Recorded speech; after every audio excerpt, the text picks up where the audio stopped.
আমরা নতুন আসছি, চারতলায় থাকি, মানে চারতলায় উঠছি। মানে নতুন উঠছেন মানে কি?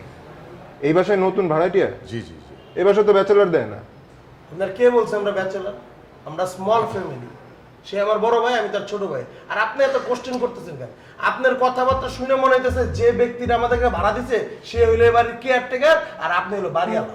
এবার মেয়ে, আপনি এখানে উকি ঝুঁকি মারতেছেন আর বলতেছেন ফ্যামিলি বাসা, ফ্যামিলির অন্য মানুষ কই? আচ্ছা হয়েছে, আমরা এই বাসায় নতুন ভাড়াটিয়া আর কি। আপনি কয়তলায় থাকেন? আমি ওই 3 তলায় থাকি, আমার নাম জো। ও আচ্ছা। তাহলে চিড়াখানায় থাকেন জো যেহেতু। আরে না, উনি জু বলে নাই, জো বলছে ওনার নাম। এনিওয়ে ঠিক আছে, দেখা হয়ে যাবে যেহেতু একই বিল্ডিংয়ে আছি। আচ্ছা আছি, ঠিক হ্যাঁ। আছে জি। ভাই। আয়। তাহলে আমরা কিন্তু সমান সমান। সমান সমান মানে কোন দিক দিয়ে সমান সমান আমরা? ও না, আসলে তো সমান সমান না ভাইয়া। সে থাকে 3 তলায়, আমরা থাকি 4 তলায়। আমরা হলে একটু উপর ধাপে থাকি, আপনি আমাদের থেকে একটু নিচে ধাপে আছেন। আচ্ছা হয়েছে, উপরে থাকেন না, সবসময় নজরে রাখবো, ঠিক আছে? ঠিক আছে ভাইয়া। এত কথা বলার কি দরকার তো? বাড়িওয়ালা মানে কি সব ভাড়া দেয়? পশু পাখি উঠায় সব এক একবার।